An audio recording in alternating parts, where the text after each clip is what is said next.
Hello everyone, I hope you are doing fine and staying hydrated. तो आज हम देखते हैं कि हमें एसबीआई जे और आरआरबी पीओ के मेंस के लिए एक साथ कैसे प्रिपेयर करना है। जैसे कि जे हमारा जो हो गया है पोस्टपोन, तो आरआरबी पीओ अभी हमारा 25 सितंबर को लगा है। इसकी डेट हमारे पास है, अब पर जे के बारे में हमें नहीं पता है, बट हमें इन दोनों को साथ में ही प्रिपेयर करना है।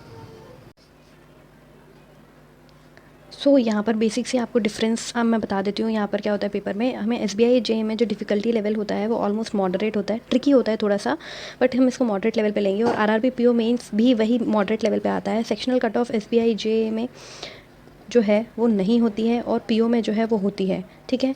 And then okay, and then pattern जो है हमारा सेम आता है, बस आरआरबी पीओ में जो है हमारे पास कंप्यूटर का जो सेक्शन होता है वो एक्स्ट्रा आता है, हमें ये एक्स्ट्रा करना होता है।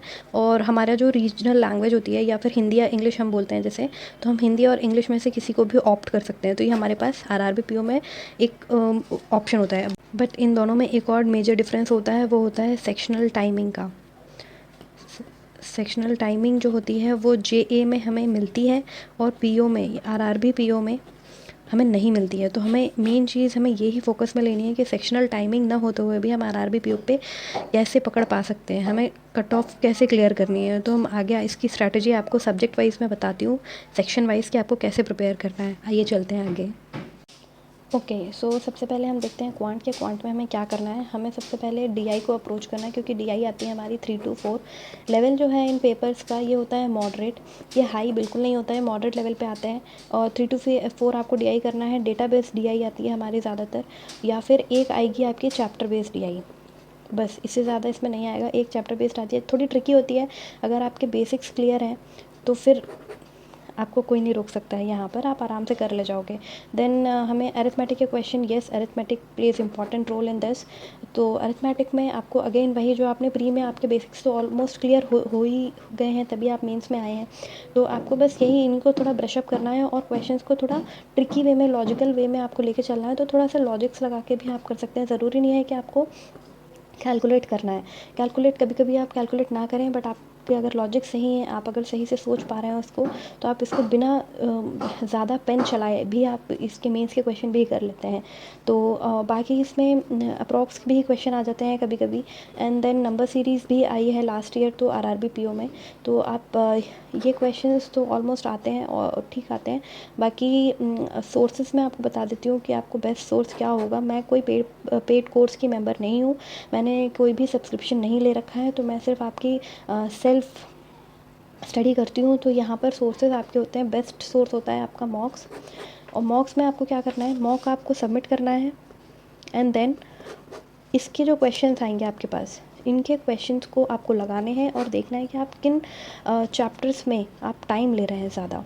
तो ये आपको आइडेंटिफाई करना है, चैप्टर आइडेंटिफाई करिए। आप सब चैप्टर में आप वीक नहीं होंगे, किसी 1 2 3 चैप्टर 4 चैप्टर में आप वीक होंगे, बट 50% आप निकाल ले जाएंगे। तो यहाँ पे उन चैप्टर को अगेन एक बार पढ़ लीजिए, वीडियो देख लीजिए, जिस भी सर से मैडम से आपने पढ़ा हो आप वो कर लीजिए और थोड़ा सा उसको ब्रशअप कर लीजिए। देन उसके बाद आपने मॉक दे दिए। एंड नेक्स्ट आपको करना है सेक्शनल मॉक। आपके पास एक और ऑप्शन आ गया है अब तो कि सेक्शनल मॉक दे दीजिए।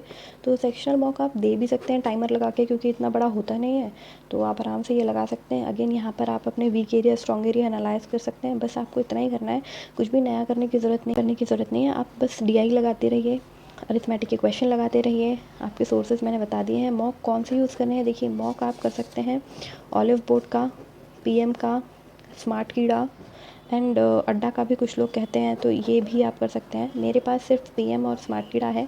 ऑलिव बोर्ड लास्ट ईयर था तो इसका लेवल बहुत अच्छा है।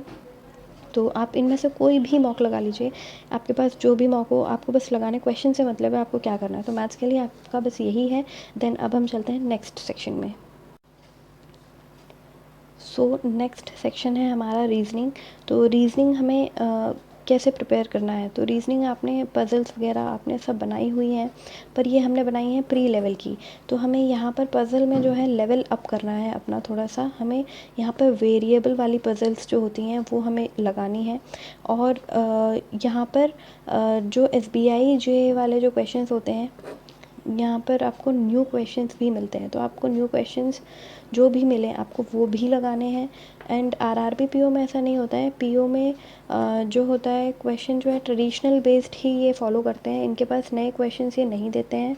तो आपको बस थोड़ा सा लेवल अप करना है और थोड़ा सा स्पीड लानी है। बाकी जो मिसलेनियस क्वेश्चंस होते हैं, miscellaneous question like coded form में जो होते हैं, तो कोडेड फॉर्म वाले आपको करते हुए जाने हैं। मशीन इनपुट आउटपुट, ये तो मेंस का ही टॉपिक है, तो ये आता ही आता है। स्पेशली एसबीआई जेईई में लास्ट ईयर तो काफ़ी अच्छा मशीन इनपुट आउटपुट आया था, तो आप इसको मत भूलिएगा, इसकी प्रैक्टिस करते रहिए तो एग्ज़ाम पे आपको दिक्कत नहीं जाएगी। अगेन मॉक ही इसका सोर्स है कि आप जो मॉक लगाते हैं उसको सबमिट करिए और उनके क्वेश्चंस को सॉल्व करिए, ठीक है, क्वेश्चंस को सॉल्व करिए। तो यहाँ पर पज़ल्स, क्योंकि सारी पज़ल्स आप नहीं बना पाएंगे पेपर में, तो आपको वहाँ से पिक करना आना चाहिए कि क्वेश्चन को आप कैसे पिक कर रहे हैं, और आप यहाँ पे कर ले जाओगे। आपको प्रैक्टिस करनी है। अगेन जो मॉक है वो है ऑलिव बोर्ड, पीएम का, स्मार्ट कीड़ा का एंड अड्डा का आप ले सकते हैं। ये ग्रेडअप का मैंने सुना है, बट लेवल वाइज मैं बोल रही हूँ कि ये तीनों मैंने देखे हैं, इनको मैंने मतलब इनके मॉक्स दिए हैं, तो मुझे पता है इनका लेवल कैसा है। एग्ज़ाम लेवल आता है बढ़िया, आप प्रैक्टिस के लिए काफ़ी अच्छे हैं। देन हम आ जाते हैं इंग्लिश पे। तो इंग्लिश में कई लोगों को दिक्कत आती है कि क्या करें क्या ना करें, तो सबसे बड़ी बात है रीडिंग की। तो रीडिंग आपको करनी है एटलीस्ट 30 मिनट्स, तो आप रीडिंग करिए ही करिए। कुछ भी पढ़ सकते हैं आप, ब्लॉग पढ़िए, आप एडिटोरियल पढ़िए, अगर आपका मन लग रहा है एडिटोरियल में तो आप एडिटोरियल पढ़ सकते हैं। देन आप किसी फेमस पर्सनालिटी के बारे में भी पढ़ सकते हैं, जैसे कि बॉलीवुड पर्सनालिटीज़ हैं, कोई हमारे पॉलिटिशियंस हैं, कोई हमारे साइंटिस्ट्स हैं, वगैरह वगैरह जो भी पर्सनालिटीज़ हैं आप वो पढ़ सकते हैं, बायोग्राफी पढ़ सकते हैं। तो आप इन सब से पढ़ने से मतलब होना चाहिए। कुछ भी नॉवेल्स का काफ़ी लोग रिकमेंड करते हैं, तो हाँ ये भी कर सकते हैं। आप बुक्स पढ़ सकते हैं, स्टोरी बुक्स जो आती हैं वो पढ़ सकते हैं। एंड देन आप जब भी आप फ्री हों आप मूवीज़ देख सकते हैं, बट मूवीज़ आपको देखनी है विथ सबटाइटल, ठीक है। सबटाइटल के साथ आप देखिए तो आपकी रीडिंग से आपको पता नहीं चलेगा, बट हाँ ये आपकी रीडिंग को जो है इंक्रीज़ करती है। देन जो इसमें क्वेश्चंस आते हैं अगेन क्वेश्चन बेस्ड, मतलब आरसी बेस्ड, इतना जो आपको रीडिंग ही आपकी जो है वो काम आने वाली है इसमें। रीडिंग के अलावा आपको इसमें कोई भी वो नहीं करेगा, सपोर्ट नहीं करेगा। रीडिंग बेस्ड आते हैं, छोटे छोटे आरसीज आते हैं और उनके आपको क्वेश्चंस करने होते हैं। बट जो आरआरबी पीओ में जो पेपर आता है वो आता है, आरसी आएगा आपका एक, देन पैराजम्बल्स आते हैं आपके। तो आपको हैबिट नहीं छोड़नी है, सब आपको करते हुए जाना है। एंड देन पैराजम्बल्स हो गया, एरर्स आते हैं, एरर बेस्ड भी आ जाता है आपको क्वेश्चन। तो इसमें अगेन ये फिर वही है कि ये ट्रेडिशनल मेथड पे जाता है, बट यहाँ पर आपको न्यू क्वेश्चंस भी मिलेंगे, तो आपको मॉक लगाना है। अगेन इसमें भी वही करना है, सेक्शनल मॉक दीजिए। एंड मॉक रिकमेंडेशन मेरी यही है, सेक्शन पिक करिए। और अब हम चलते हैं अपने नेक्स्ट सेक्शन की ओर। हमारा नेक्स्ट सेक्शन है जीए। तो जनरल अवेयरनेस से सब लोग डरते हैं, और बट ये है हमारा जो पूरा पेपर का जो है बेस है। अगर हमने ये अच्छा कर लिया तो हमारा पेपर कोई भी नहीं रोक सकता है। तो जीए के लिए आपको कुछ नहीं, आपको सिर्फ करना है 6 मंथ की जीए, ठीक है। 6 मंथ आपको पढ़ना है। अफेयर्स क्लाउड मैं फ़ॉलो करती हूँ, आपको कोई और अगर आपने किसी और से पढ़ा हुआ है तो आप वो भी फॉलो कर सकते हैं, मतलब उसको कंटिन्यू करें, ऐसा ना करें कि उसको छोड़ दिया और आज से अफेयर्स क्लाउड पढ़ने लग गए, क्योंकि ये थोड़ा सा लेंदी होता है, इसमें चीज़ें लेंदी दी होती हैं। बट हाँ, अगर आपको एक बार इसकी आदत पड़ जाती है तो आपको दूसरा सोर्स पसंद नहीं आएगा, इसकी मैं गारंटी लेती हूँ। देन यहाँ पे हमारे पास कंपाइलेशन आते हैं, तो आप कंपाइलेशन से मंथली कर सकते हैं, ये मंथली कंपाइलेशन आते हैं। तो ये हमारे पास आता है अड्डा का, ग्रेडअप का, कोई भी ले लीजिए, सब आपको सेम वर्क करेगा, ऐसा नहीं है कि कोई कम है कोई ज़्यादा है। रिवीजन के लिए सबसे बेस्ट होते हैं कंपाइलेशन, आप ये कर सकते हैं। देन पीएम भी निकालता है एंड ओबी भी निकालता है, इनकी जो मंथली कंपाइलेशन आती है वो उठाइए और रिवाइज़ कर लीजिए। But this is only for revision purpose, आप ये मत समझिएगा कि आपने ये कर लिया तो आपका बस कंप्लीट है। अगर आपने डेली किया हुआ है तो ये करें, अदरवाइज़ आप वीकली पीडीएफ करें। अगर आपने डेली नहीं किया हुआ है आप वीकली कर लें, पहले एक बार ये पढ़ लें, देन ये करें, देन आप लगाइए क्विज़, आपको लगानी है क्विज़। और क्विज़ भी आपको टाइमर के साथ लगानी है, क्योंकि वहाँ पर आते हैं ऑप्शंस, और ऑप्शंस में हम हमेशा बिखर जाते हैं, हम गलत ऑप्शन को टिक कर देते हैं, 50-50 हम पहुँच जाते हैं, बट स्टिल हम गलत ऑप्शन को ऑप्ट करके अपना पेपर में नेगेटिव मार्किंग की ओर बढ़ जाते हैं। तो हमको ये सब नहीं करना है, हमको सिर्फ इनको रिपीट करते रहना है, आप रिवीजन करिए। एंड देन मॉक्स में भी क्वेश्चंस आते हैं, आप मॉक के क्वेश्चन लगा सकते हैं। अगेन जो भी आप मॉक दे रहे हैं, मॉक के क्विज़ लगा दीजिए, तो आपको इससे भी बेनिफिट मिल जाएगा। जीए में और कुछ एक्स्ट्रा करने की ज़रूरत नहीं है। हाँ, आरआरबी में जो जीए आया था लास्ट ईयर, आरआरबी में इन्होंने पूछा था थोड़ा सा एग्री बेस्ड, जैसे कि नाबार्ड हो गया, सिडबी हो गया, इनसे क्वेश्चंस आए थे, स्कीम्स रिलेटेड क्वेश्चंस आए थे। तो आप ज़रा एक बार देख लीजिएगा, कोई ना कोई वीडियो अपलोड कर देगा, तो आप लास्ट टू लास्ट जब भी पेपर आएगा तो उससे एक हफ्ते पहले आप इनका रिवाइज़ कर लीजिएगा। बस इसके अलावा कुछ नहीं है इसमें, बस रिवीजन आप करिए, तो बस रिवीजन ही आपको पार लगा सकता है। एंड लास्ट सेक्शन है हमारा कंप्यूटर अवेयरनेस, जो कि आरआरबी में पूछा जाता है।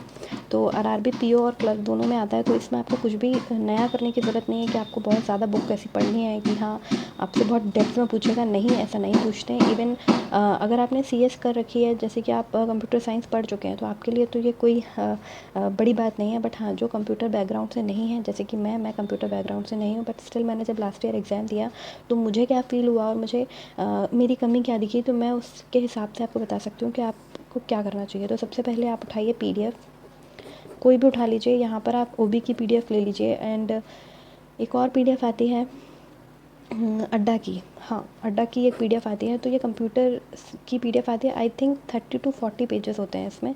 तो आप अगर अभी से इसकी पढ़ने लगेंगे, 3 से 4 पेजेस आप पढ़ लेंगे तो ये कंप्लीट हो जाएगी।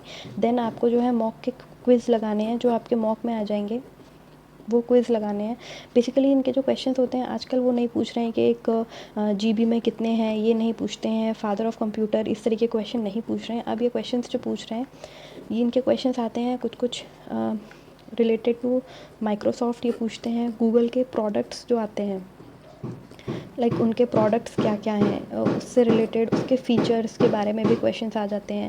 अगर इंडियन कोई ऐप बनी है इस फील्ड में, तो वो ऐप पे भी आ जाते हैं, उसकी फ़ीचर्स आ जाते हैं। ईमेल की फॉर्मेट क्या होता है, उसमें @ कब लगता है, .com कब लगता है, आगे एक्सटेंशंस क्या होते हैं, एक्सटेंशंस पे भी क्वेश्चन आता है। तो आप एक्सटेंशन, तो ये बेसिक क्वेश्चन फॉर्मेट है जो आपको पढ़ना है, जो आपको टॉपिक टच करके जाना है। तो इसमें से ही क्वेश्चन आते हैं, नए क्वेश्चन कुछ भी एकदम डेप्थ में नहीं आता है।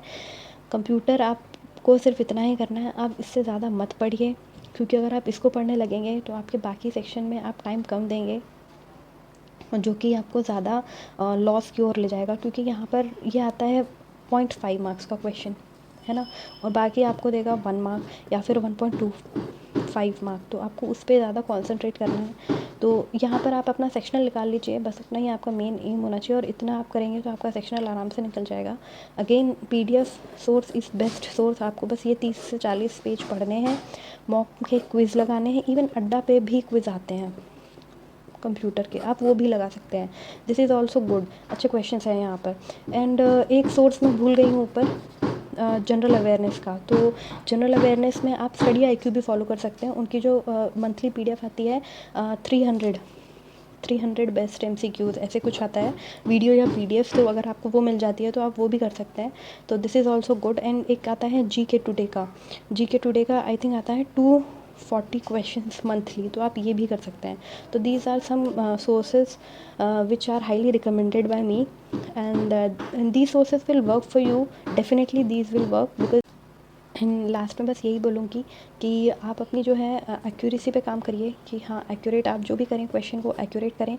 देन नेक्स्ट आपकी चीज़ बोलेगी कॉन्सेप्ट पे आप थोड़ा ज़्यादा ध्यान दें, क्योंकि कॉन्सेप्ट बेस्ड ही क्वेश्चन आते हैं, चैप्टर वाइज क्वेश्चंस आते हैं। तो आप मेंस में आपके लिए यही मेन चीज़ है। बाकी आरआरबी पीओ में जो है आपको थोड़ी सी स्पीड पे भी डिपेंड रहना होता है, क्योंकि वहाँ पे सेक्शनल नहीं है, तो आपको स्पीड थोड़ी सी हाई रखनी है यहाँ पर। एंड बाकी कॉन्फिडेंस रखिए, stay positive and spread positivity, आपका पेपर अच्छा होगा। एंड आपको इसके अलावा अगर कोई डिटेल्ड स्ट्रैटेजी भी बतानी, क्योंकि यहाँ पर मैंने थोड़ा जल्दी सम अप करने का कोशिश की है, स्टिल वीडियो बहुत लंबी हो चुकी है। तो आपको अगर और कोई क्वेरी है और कोई आपको डिटेल्ड वर्जन चाहिए इसका किसी भी पर्टिकुलर सेक्शन का, तो आप बता दीजिएगा, तो मैं आपके लिए वो भी ले आऊँगी। And thank you for watching. And one more thing guys, I'm so grateful for you, because आप लोगों की वजह से ही मैं मोटिवेटेड फील करती हूँ। एज़ वी ऑल नो, जब हम स्टूडेंट लाइफ में होते हैं तो यहाँ पर हमारे फ्रेंड्स भी नहीं होते हैं, तो आप ही हैं जो मुझे मोटिवेट करते हैं। और आप लोगों से ही मेरी बात होती है। आपकी प्रिपरेशन और मेरी प्रिपरेशन में ज़्यादा अंतर नहीं है, हम सबकी जर्नी सेम है, and this is so beautiful. So all the very best, and prepare well, work hard, and just keep going, keep moving. Bye.